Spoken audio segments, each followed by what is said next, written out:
You want to know who I am? Folks call me the Bone Man. Ain't my real name, but it's the one that stuck. Tonight on Requiem Radio, we're heading down to a place where Saturday nights smell like whiskey. Wet dogs, armpits, stale perfume, and secrets better left unspoken. Starkville, Mississippi.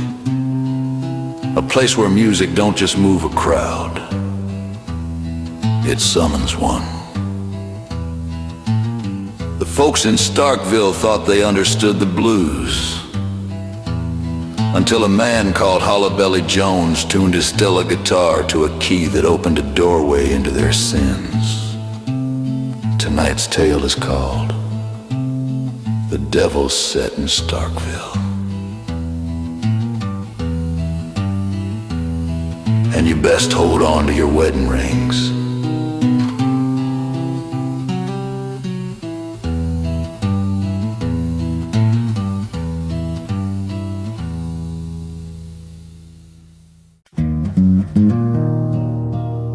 Starkville, Mississippi. Wears respectability like a fresh coat of paint. Nice from a distance, but chipped if you look close. The university brings in football on Saturdays, money for a few pockets. And outsiders who swear the worst thing in town is somebody over-seasoning the catfish. But anybody who's lived there past a scorched August knows better. There's a heat in Starkville that don't come from the sun. It's in those long glances at the Piggly Wiggly and motel room keys tucked in glove compartments. And Sunday morning handshakes between men who know exactly whose perfume is on whose collar. There's a lot of rot in Starkville.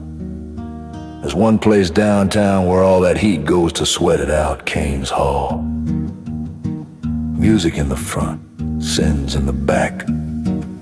Upstairs from the hardware store, through a stairwell that smelled like varnish and spilled beer.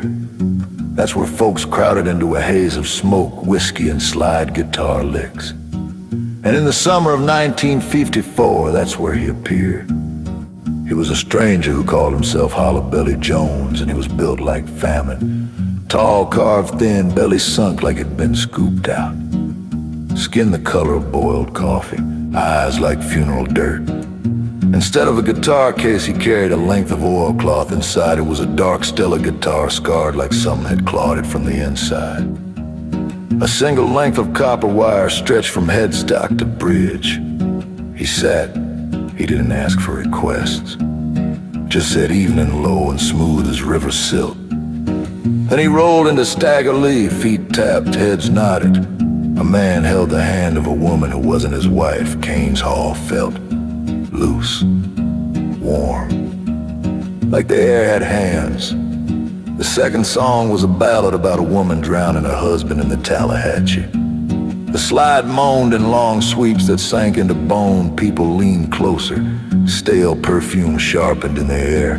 Whiskey breathed hot, heat pooled behind every rib in the room. Then came the third song, open G, but it was wrong.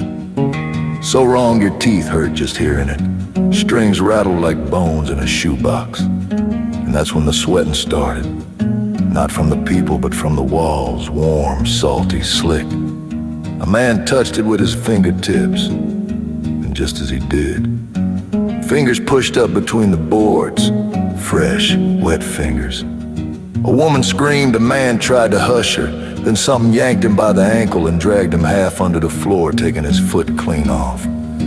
Blood sprayed the front row in a hot mist. The floor cracked wide, and the room filled with pieces of people. Faces without skin, hands still wearing wedding rings. A torso crawling on exposed ribs like a spider. The whole hall stank like the back rooms at the Stardust Motel, sex gone sour. Bourbon, shame baking in the heat.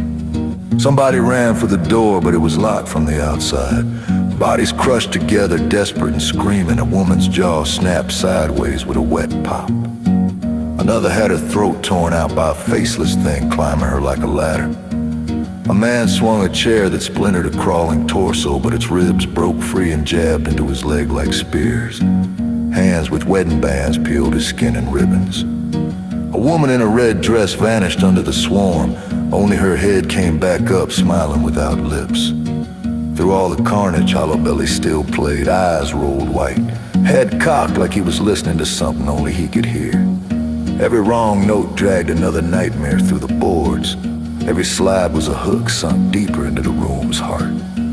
Nobody saw how the fire started, but oilcloth burns fast. Flames raced across the stage, catching the crawling pieces first. Meat popped and sizzled, but that didn't stop them from screaming. It didn't stop Hollowbelly either. Windows shattered. Bodies jumped, sometimes in one piece, sometimes not. Kane's Hall burned down to naked brick. In the ashes they found wedding rings, a dozen teeth, a jawbone still wearing lipstick. And Hollowbelly's charred blackened guitar. Sometimes in Starkville, an unmarked blues album turns up in a thrift store. Play it. You'll hear low rolling guitar breathing underneath it, the creak of floorboards, bare wet footsteps. If you keep listening and you smell stale perfume, taste salt, and hear your own name whispered by a voice that ain't your lover's, that's when you better run. 'Cause in Starkville, adultery might ruin your marriage, but the blues will take your body piece by bloody piece.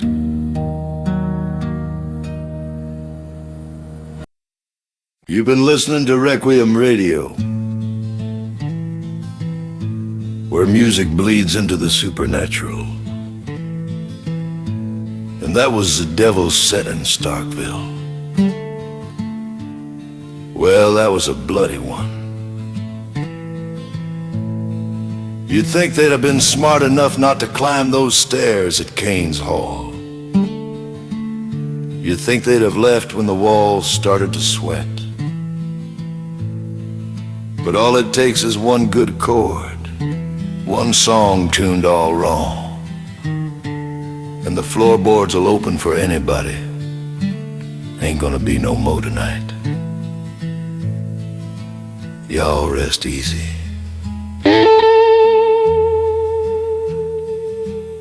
And don't let the dark drive you home.